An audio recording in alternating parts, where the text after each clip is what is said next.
Ternyata ada banyak yang bisa dibahas, ada banyak hal yang perlu kita pahami. Kenapa ada Roh Kudus di dalam kehidupan kita? Ada banyak orang yang penting sudah basar roh, itu sudah ada Roh Kudus di dalam dirinya. Yang penting sudah melayani di mimbar ini, sudah ada Roh Kudus di dalam dia. Karena banyak orang yang penting terlihat rohani berarti sudah ada Roh Kudus di dalam dia. Oh enggak Bapak Ibu, enggak. Ada banyak orang merasa seperti itu. Dan kita saat ini bisa ditampilkan, oke, bisa ditampilkan ya. Dan kita saat ini masih hidup di dalam dunia yang fana, di mana dunia ini masih menimbulkan banyak sekali kekacauan, masih menimbulkan banyak sekali sakit, penyakit. Ada yang kemarin yang sakit kena COVID? Ada ya? Oh ya, alumni COVID ya. Ya, saya kebetulan tidak termasuk alumni COVID, tapi kakak saya termasuk alumni COVID, dan dia pun mendapatkan kasih karunia, tapi masih bisa hidup sampai saat ini. Karena dunia ini jahat Bapak Ibu ya. Dan kita pun sebagai orang percaya itu harus punya Roh Kudus supaya kita bisa kuat menjalani kehidupan kita ke depannya. Kalau tidak ada Roh Kudus di dalam kita Bapak Ibu, tidak ada yang kuat. Yakinlah dan percayalah. Kenapa demikian? Karena saya sudah cukup banyak melihat kesaksian-kesaksian hidup orang di luar Tuhan, mereka malah semakin hancur, semakin jatuh. Tapi orang-orang yang hidup di dalam Tuhan, ada Roh Kudus di dalam dirinya, dia semakin kuat menjalani hidup demi hidup. Amin. Kita juga pastinya sering ya mendengarkan tentang Roh Kudus, apalagi kita kan orang karismatik, dikit-dikit saya mendengar suara Tuhan, oh haleluya gitu kan. Tuhan berbicara kepada saya, dikit-dikit bahasa roh jatuh, oh langsung bahasa roh gitu-gitu ya, itu latah ya, jangan dilakukan. Dikit-dikit bahasa roh dikit-dikit gitu ya.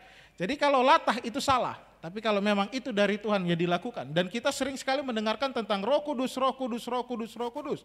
Dan terkadang kita lupa apakah kita sudah punya Roh Kudus apa belum. Karena yang dibahas semua pelajaran. Tapi dalam hidup kita sudah adakah dia? Roma 8 ayat yang pertama sampai ke-11 di bawah judul perikop hidup oleh roh. Demikianlah sekarang tidak ada penghukuman bagi mereka yang ada di dalam Kristus Yesus.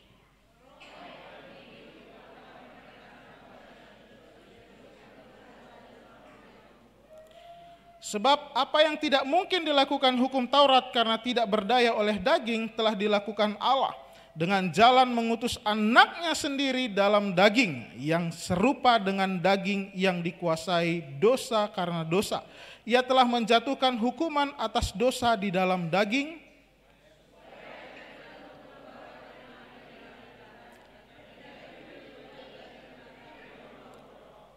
sebab mereka yang hidup menurut daging memikirkan hal-hal yang dari daging. Mereka yang hidup menurut roh memikirkan hal-hal yang dari roh.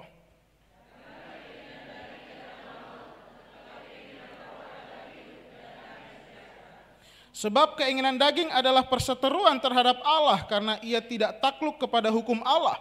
Hal ini memang tidak mungkin baginya.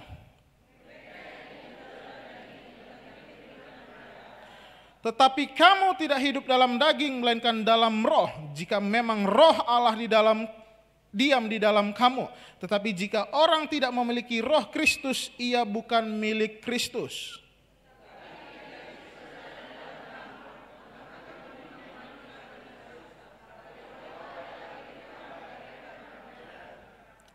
Dan jika roh Dia yang telah membangkitkan Kristus dari antara orang mati diam di dalam kamu, maka Ia yang telah membangkitkan Kristus Yesus dari antara orang mati akan menghidupkan juga tubuhmu yang fana itu oleh rohnya yang diam di dalam kamu. Amin. Kebenaran firman Tuhan. Ini merupakan bagian doktrin, bagian pengajaran yang diberikan oleh Paulus di pasal 1 sampai pasal 11, pasal 12 sampai akhir 16 itu merupakan hal-hal yang praktek. Hari ini kita belajar yang teori ya Bapak Ibu ya. Apa dampak Roh Kudus di dalam hidup kita? Kira-kira apa sih? Biasanya orang kan memikirkan, iya apa juga ya? Ngapain saya terima Roh Kudus dalam hidup saya? Terus apa gunanya? Oh, pastinya salah satunya supaya saya tidak merasa sendiri gitu kan. Karena apa? Karena Yesus pergi dari dunia ini, tetapi dia akan meninggalkan rohnya yang kudus untuk kita semua, untuk sebagai penolong dan juga sebagai penghibur. Oh, hanya itu sajakah yang kita tahu? Pastinya tidak. Apa dampak Roh Kudus di dalam aku? Ya, bisa ditampilkan slide saya. Yang pertama, kita itu bebas dari penghukuman, Bapak Ibu. Saya hidup di satu tempat yang mungkin selalu diejek, dihina, dan itu kalau memakai kalung salib, itu nanti harga kita ke pasar itu harga bisa naik 2 kali lipat. Yang kedua, ketika kita menggunakan aksesoris Kristen itu langsung apalagi bawa Alkitab. Nah, saya hidup pada di sana. Di posisi-posisi seperti itu. Secara manusia, wah saya merasa saya dihakimi. Rasanya, Tuhan apakah ini yang kamu katakan pikul salib? Tapi setelah saya mengerti akan firman Tuhan, ternyata saya hidup bukan karena hukum itu, bukan. Saya tidak mau dihukum oleh orang-orang yang tidak mengerti tentang hukum. Ketika saya mengerti, memahami tentang apa yang disampaikan oleh Tuhan kepada hidup saya, bahwa sudah ada Roh Kudus di dalam hidup saya tidak mau terintimidasi lagi dengan hukum-hukum itu. Apalagi ini ya Bapak Ibu ya, hukum-hukum sekarang itu kan, ini kebetulan kulit saya cukup gelap Bapak Ibu. Karena menurut iklan skincare, iklan yang putih-putih itu, saya tidak berharga, saya dihukum. Tangan saya kebetulan berbulu Bapak Ibu, saya juga tidak berharga menurut iklan pembersih bulu. Kalau kita memikirkan hal-hal seperti itu, pastinya kita akan terintimidasi di dalam kehidupan kita. Selalu akan ada penghukuman. Apalagi saya anak pendeta, Bapak Ibu. Bapak saya khotbah hari Minggu, saya mencuri di hari Minggu.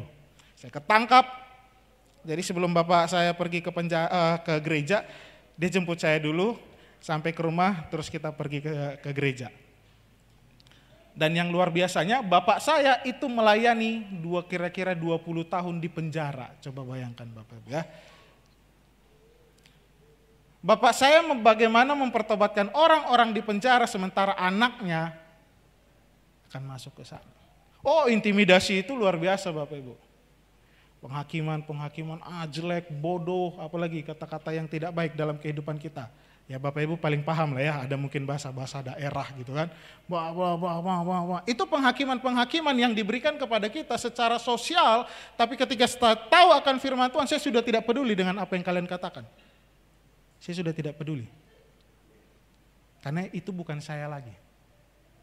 Karena yang saya tahu, selama Tuhan tidak bilang saya, bukan hambanya lagi, bukan anaknya lagi, baru saya peduli. Yang lain, saya tidak peduli dengan penghukuman. Saya tidak peduli dengan penghakiman yang diberikan kepada saya. Tidak ada penghukuman lagi bagi kita.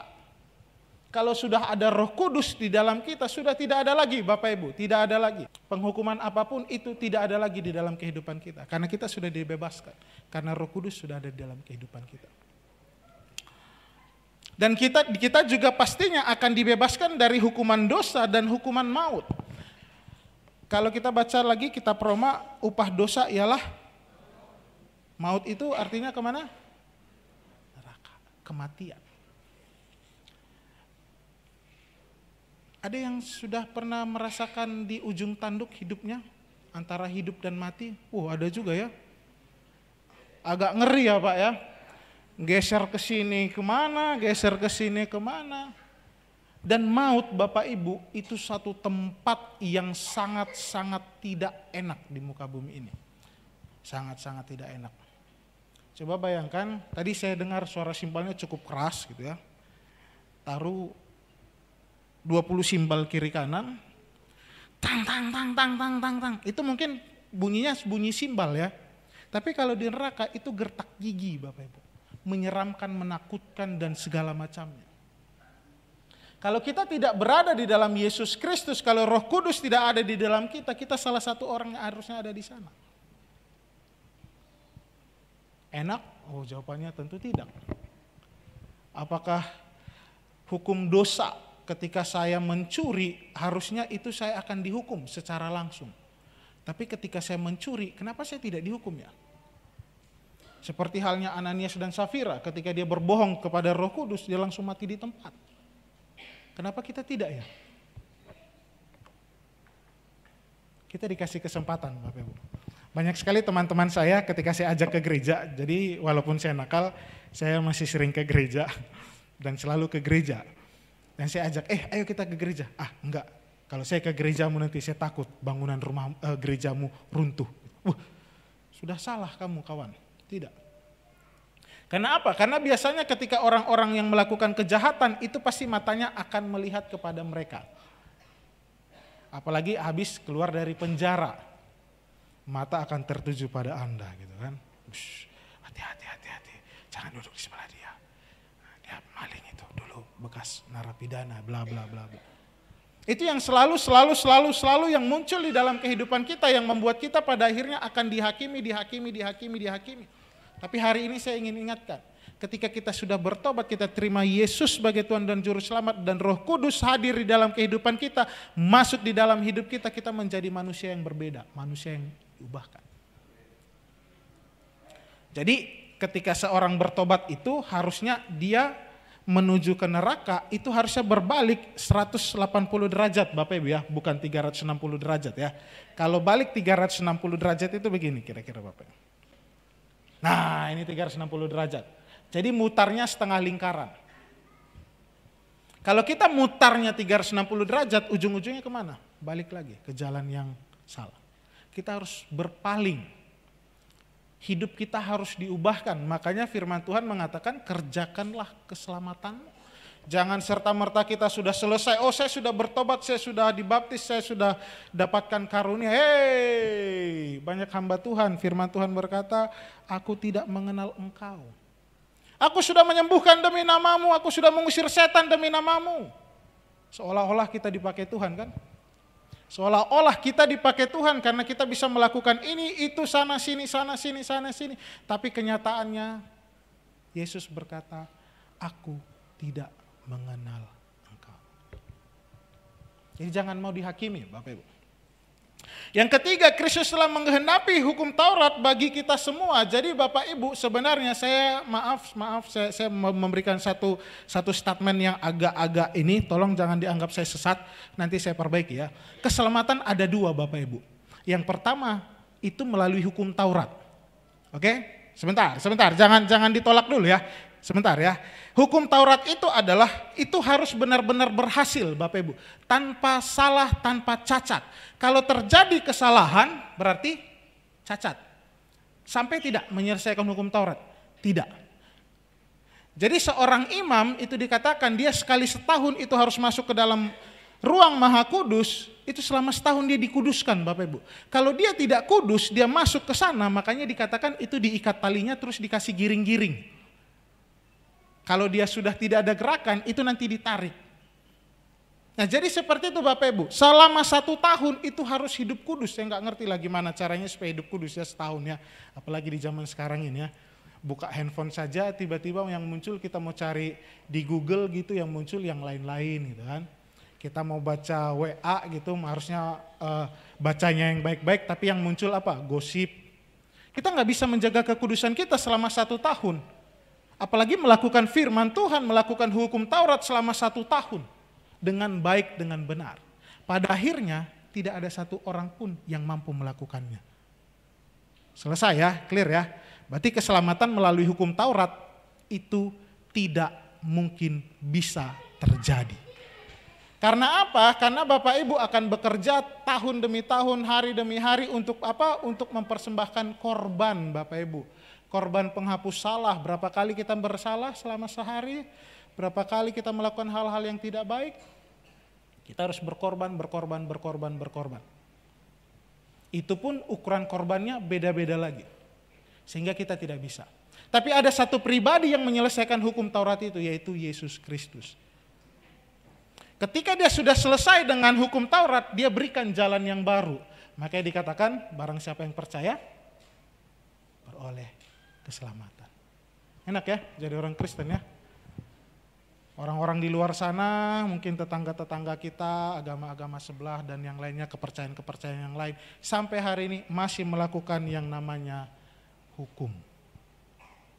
Dan ketika mereka gagal melakukannya, maka akan muncul hukuman. Hari ini saya sampaikan kepada kita semua, kita sudah diselesaikan dengan penghukuman.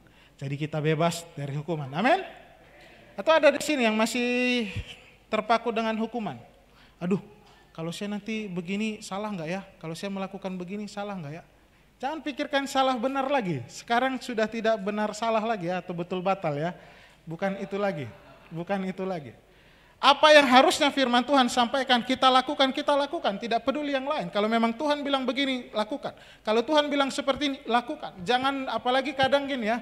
Oke, kita akan memberikan persembahan untuk pembangunan, untuk pelayanan misi, untuk apalagi, untuk KKR, untuk Natal, untuk ini. Oke, sebentar, saya berdoa dulu. Gak usah berdoa, apa yang ada dalam dompetmu, apa yang ada di sana ya. Kalau memang kamu bisa memberikan, berikan, gak usah perlu pakai doa-doa lagi. Kelamaan Bapak Ibu, kelamaan. Kalau memang hari itu juga ada digerakkan, udah kasih seberapa yang ada. Gak usah tunggu, ya kalau memang nanti pada akhirnya ngasih 2 kali, 3 kali gak masalah. Yang penting ada di situ, langsung kasih. Ada di situ, langsung kasih. Gak usah terlalu lama Bapak Ibu, apalagi nanti ya, mungkin Pak Yuda nanti panggil anak-anak muda di sini kan. Halo Pak Yuda, ini ada seorang teman saya sedang kerasukan setan. Nanti Pak Yuda langsung telepon kepada teman-teman yang lain, anak-anak muda yang lain atau Bapak Ibu yang lain. Pak, Bu, saya ada butuh tenaga begini-begini. Oh maaf, saya doa dulu. Itu keburu mati tuh Bapak Ibu, keburu mati. Kalau kita terlalu sering melakukan seperti itu, keburu mati. Ada kesempatan langsung ambil. Jadi tidak peduli lagi dengan apa yang dikatakan orang, tidak peduli lagi dengan hukum-hukum yang ada. Kita harus melayani Tuhan. Fokus hanya untuk Tuhan. Seperti itu Bapak Ibu ya. Yang kedua, apa dampak Roh Kudus di dalam aku? Yang kedua itu kita harus hidup menurut Roh. Nah ini ya. Nah, cuman terkadang banyak orang hidup di dalam Roh itu, hidup menurut Roh itu biasanya dikit-dikit ngeroh gitu ya. Hanya untuk seragam dia harus bertanya kepada Tuhan. Tuhan hari ini saya mau pakai baju apa? Tuhan hari ini saya mau makan apa? Itu bukan ngeroh yang seperti itu Bapak Ibu, itu aneh buat saya. Tuhan hari ini saya ada 20 sepatu, hari ini saya mau pakai sepatu yang mana? Enggak usah tanya Tuhan Bapak Ibu. Pekerjaan Tuhan bukan ngurusin sepatu, bukan ngurusin baju, bukan ngurusin yang lain-lain, bukan. Karena banyak orang dikit-dikit tanya Tuhan, dikit-dikit tanya Tuhan kok dikit-dikit gitu ya. Kita tanya Tuhan, langsung tanya semuanya, Tuhan saya bagaimana hidup saya. Jadi jangan pikirkan lagi yang akan kita lakukan hanya sementara ini, tapi pikirkanlah kepada apa yang jauh di sana. Tadi ketika kita doa sebelum doa persiapan, ada satu orang itu mendoakan seperti, Tuhan berikan kembali kami kekuatan visi misimu untuk kami lakukan ke depan. Ya kalau mikirkan yang sekarang Bapak Ibu, ya paling pikiran kita apa sih yang sekarang? Makan, minum, bajunya apa, besok seperti apa, uang sekolah dan yang lain-lain. Itu terlalu rendah Bapak Ibu kehidupan kita. Hanya memikirkan hal-hal seperti itu. Tapi pikirkan yang jauh, visi yang Tuhan sudah berikan kepada kita. Kita harus memikirkan hal-hal yang dari Roh. Apa saja hal-hal yang dari Roh? Filipi 4 ayat 8. Pikirkanlah hal-hal yang manis, yang sedap didengar, hal-hal yang baik. Pikirkanlah semuanya itu. Jadi pikirkan hal-hal yang baik, hal-hal yang memang Roh Kudus minta di dalam kita. Ya kalau memang salah satu buah Roh Kudus itu adalah penguasaan diri, berarti kita pikirkan tentang penguasaan diri. Kalau memang salah satu buah Roh Kudus itu adalah tentang kasih, ya berarti kita lakukan kasih. Jadi Roh Kudus saat ini meminta kita untuk melakukan apa? Itu yang kita pikirkan, itu yang kita lakukan, bukan yang lain-lain. Karena banyak orang hanya memikirkan yang pendek-pendek Bapak Ibu. Jangan pikirkan yang pendek-pendek, jangan pikirkan yang simpel-simpel. Pikirkanlah hal-hal yang besar. Pikirkan hal-hal yang mulia. Pikirkanlah hal-hal yang sedap didengar. Karena semuanya itu akan mendatangkan kebaikan kepada kita. Pikirkan hal-hal apa yang Roh Kudus ingin kita lakukan di dalam kehidupan kita. Mungkin ada harus dengan keluarga biasanya ya. Karena biasanya ada dari kita keluarga besarnya mungkin belum bertobat. Tapi kalau firman Tuhan berkata jika satu orang bertobat, seluruh isi rumahnya pasti bertobat. Tapi kan yang sana kan bukan rumah kita lagi kan, sudah keluarganya berbeda. Ya kita harus tetap melakukan itu. Ada banyak sekali visi-visi yang Tuhan berikan kepada kita untuk kita bisa lakukan. Melakukan keinginan dari roh tersebut. Roh itu menginginkan apa di dalam kehidupan kita. Ketika kita tadi dalam persiapan itu, ayo kita doakan apa yang ingin kita doakan. Ayo kita perkatakan apa yang ingin kita katakan. Jangan nanti tidak mengatakan apa yang harusnya dikatakan. Nah itu udah salah. Jadi ketika Tuhan mengingatkan kita, Tuhan menegur kita, Tuhan menguatkan kita, ya kalau memang harus disampaikan, disampaikan. Tapi kalau tidak disampaikan jangan didoakan, jangan dikeluarkan. Karena banyak orang ketika dia merasa, oh sepertinya ketika saya menyampaikan kepada orang ini dia merasa diberkati, oh berarti ke orang ini nanti bisa. Oh enggak Bapak Ibu, enggak. Jangan menggunakan metode kita Bapak Ibu. Gunakanlah metode Allah. Kalau kita menggunakan metodenya kita di dalam kehidupannya kita, itu menurut kita bukan menurut Tuhan. Banyak sekali orang memikirkan cara-cara untuk melakukan konseling. Nanti habis ini kamu melakukan ini, melakukan ini, melakukan ini. Pasti nanti keluargamu akan baik-baik saja. Kunci sukses menjadi kaya. Masih gitu ya. Apalagi kan pergi ke dukun ya. Untuk menjadi kaya pergilah ke gunung ini. Menurut siapa? Menurut dukun itu. Pertanyaannya, dukun itu kaya enggak? Enggak, ya enggak usah diikutin. Oh pengen pintar, biasanya yang mau ujian-ujian dulu ya, di zaman saya juga masih ada, nggak tahu di zaman sekarang seperti masih ada ya. Kalau mau lulus ujian, UAS, UN gitu ya, UN, Eptanas dulu ya, di zaman Bapak Ibu ya, Eptanas, saya dulu UN dan US.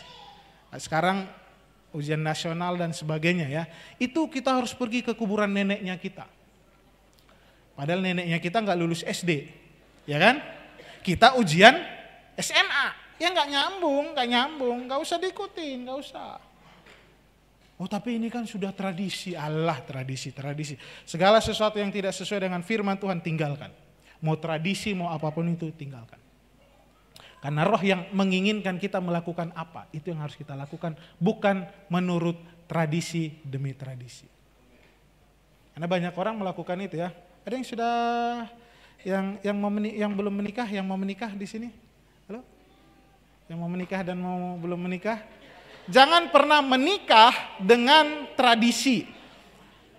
Biasanya kayak kalau kumpul keluarga, lo yang masih single, kumpul keluarga kan selalu ditanya ya, yang biasanya yang usiamu sudah sekian.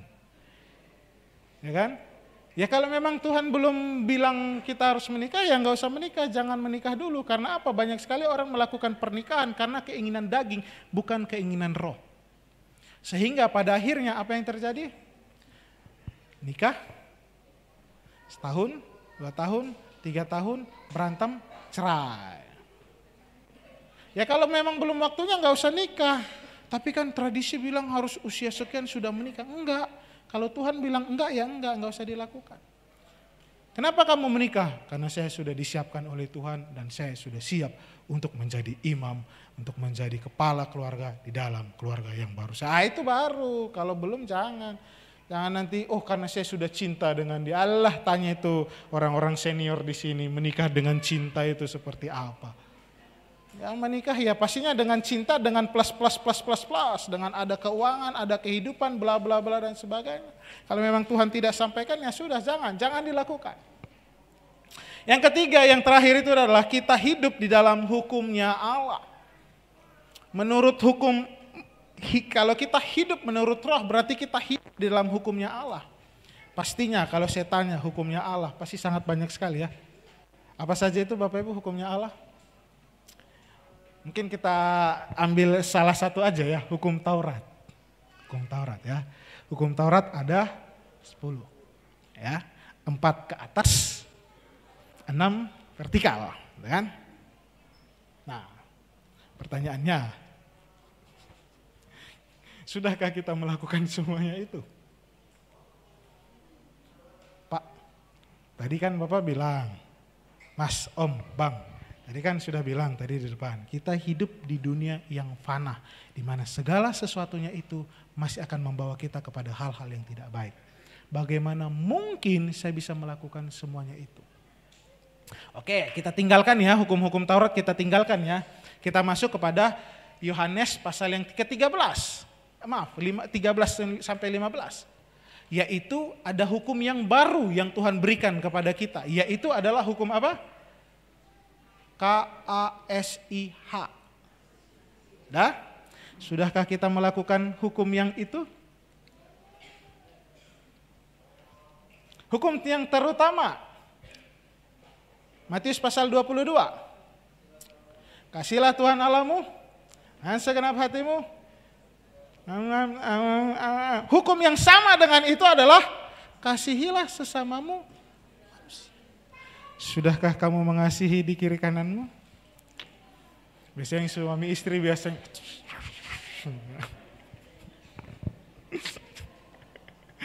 gampang sih Bapak Ibu, melakukan kasih, menyampaikan kasih itu gampang Bapak Ibu, gampang sekali. Gampang sekali. Melakukannya, apalagi mengasihi orang yang paling sering sekali membuat kita jengkel itu aduh, haleluya 12 kali ya. Saya cukup sering melakukan itu, tapi sering gagal juga. Karena memang masih jatuh bangun ya, kita harus berusaha untuk memberikan yang terbaik. Makanya kita harus hidup selalu diperbaharui. Bertobat menerima Yesus Kristus itu cukup satu kali, bertobat untuk memperbaiki kehidupan kita harus berkali-kali. Gak gampang untuk melakukan itu. Hidup di dalam roh itu, hidup di dalam hukum Allah itu tidak gampang Bapak Ibu. Berat. Sangat-sangat berat. Tidak mudah untuk kita lakukan. Ya, yang terakhir dampak Roh Kudus itu ada di dalam kita. Kita mendapatkan jaminan kehidupan kekal. Amin. Ada yang yakin bahwa dia sudah mendapatkan jaminan hidup kekal? Yakin? Yakin? Oke, kita baca Alkitab kita di Filipi 1 pasalnya yang ke-21. Ada yang sudah tahu hafal? Sebutkan. 1, 2, 3 ya. Sebab bagiku hidup adalah Kristus, mati adalah keuntungan. Kalau hidup kita ketika kita sudah ada Roh Kudus di dalam hidup kita, kita memiliki kehidupan yang kekal. Makanya Roma yang dikatakan bahwa upah dosa ialah maut, kita sudah tidak pusing dengan itu. Karena kita berpegang kepada Yohanes 3 ayatnya yang ke-16. Karena dikatakan bahwa segala kuasa sudah diberikan kepadaku, kepada Yesus Kristus, dan dia berikan kepadamu. Maka itu, pergilah, jadikanlah segala bangsa muridku. Kita sudah diberikan kuasa. Kisah Para Rasul 1 ayat 8. Tetapi, kamu akan menerima kuasa kalau Roh Kudus itu turun atasmu. Amin. Amin. Maka dari itu ketika kita sudah berkata bahwa saya ini adalah miliknya Kristus, kita harus hidup di dalam kebenaran. Ada banyak orang itu ragu tentang hidupnya, ada banyak orang takut akan hidupnya ke depannya. Karena apa? Karena mereka tidak hidup di dalam kebenaran, tetapi hidup oleh fakta, oleh penglihatan, oleh apapun itu yang disampaikan di luar sana. Mereka tidak hidup di dalam kebenaran. Saya sampai saat ini Bapak Ibu, saya tidak punya uang. Mulai dari saya kuliah sampai saya lulus S1, kuliah lagi S2, lulus lagi S2, sampai memberanikan diri kuliah S3, sampai belum lulus S3 karena saya masih mahasiswa ya. Saya sampai sekarang nggak punya uang, sampai hari ini saya nggak punya uang. Loh, terus kok bisa kuliah? Ya saya nggak mau tahu itu dari mana uang-uang itu. Yang saya tahu adalah saya hidup dalam kebenaran. Kalau Tuhan yang panggil, Tuhan yang cukupkan, Tuhan yang sediakan. Gak usah takut Bapak Ibu tentang keturunan, tentang anak Bapak Ibu nanti sekolahnya seperti apa, bla bla. Gak usah takut. Gak usah takut nanti tentang krisis ekonomi dan sebagainya. Gak usah takut Bapak Ibu. Ketika kita berkata hidup saya ada di dalam kebenaran firman Tuhan, saya hanya mau mendengarkan Tuhan saja. Saya bisa tahu kapan saya dapat berkat. Dan terkadang apa yang saya sampaikan terjadi. Tuhan, saya nggak tahu ini, saya udah nggak punya uang. Nanti istri saya tanya, ada duitmu? Enggak, tapi tenang aja, nanti ada berkat. Datang Bapak Ibu, datang. Kalau secara logika nggak masuk Bapak Ibu, tidak masuk. Kehidupan kita kalau mengikuti secara logika tidak masuk Bapak Ibu. Tidak masuk. Pernah satu kali saya hanya hidup dari gaji istri saya yang kebetulan 400.000 seminggu untuk 2 orang. Belum lagi untuk membayar kos. Saya melalui itu selama 4 bulan. Dan puji Tuhan, selesai.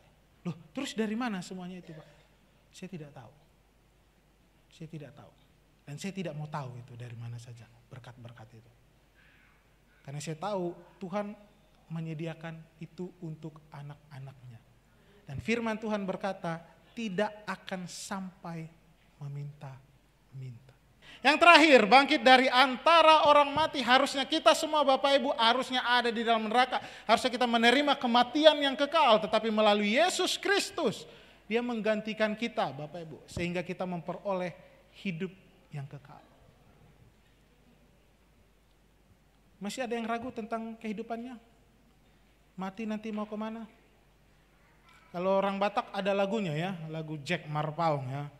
Tu dia ho, dung mate ho. Kemana kamu setelah kamu mati? Apakah masih ada yang meragukan hal itu? Kalau saya tanya sekarang Bapak Ibu, kalau hari ini kita mati, kemanakah arahnya kita? Kemana tujuannya kita? Sudah yakin? Kayaknya yakin sih, tapi agak-agak gimana gitu ya. Kok enggak 100% karena tadi habis adalah dikit-dikit gitu ya. Melakukan sedikit-sedikit kecurangan gitu. Ya harus tetap yakin, ya tetap harus bertobat ya. Kalau enggak bertobat ya sudah, itu urusan Bapak Ibu ya. Tapi kalau kita sudah yakin, kita mendapatkan keselamatan itu di dalam kehidupan kita. Dan kita nantinya bersama-sama di dalam kemuliaan bersama dengan Kristus. Ya, next sebagai renungan di dalam kehidupan kita. Ini saya membuat 2 renungan kepada kita semua. Mungkin tadi sepertinya renungan yang pertama ini sepertinya sudah tidak perlu ya. Karena semuanya sudah berada dalam kerajaan Allah. Renungan yang pertama ini saya buat, sudahkah Roh Kudus ada di dalam dirimu? Sepertinya ini sudah tidak perlu ya. Karena kita sudah yakin dan percaya bahwa Roh Kudus itu sudah ada di dalam diri kita. Renungan yang kedua, sudahkah kita mencerminkan kalau Roh Kudus itu ada di dalam diri kita? Masihkah kita takut dalam kehidupan kita? Masihkah kita ragu akan masa depan kita? Masih kita yakin nantinya kita nanti akan memiliki keturunan? Apakah kita nanti yakin akan memiliki pasangan? Apakah kita nanti akan mengganti nama kita? Buat yang orang Batak biasanya yang orang-orang tua akan diganti jadi opung ini. Punya keturunan. Apakah kita yakin nantinya kita akan punya rumah? Apakah kita yakin nanti hidupnya kita benar di hadapan Tuhan? Sudahkah kita mencerminkan Roh Kudus itu ada di dalam hidup kita? Sudahkah kita mencerminkan bahwa orang lain melihat hidupnya kita itu ada Kristus di dalam kita? Ada satu lagu, mungkin jarang kita dengar karena ini lagu-lagu gereja tua.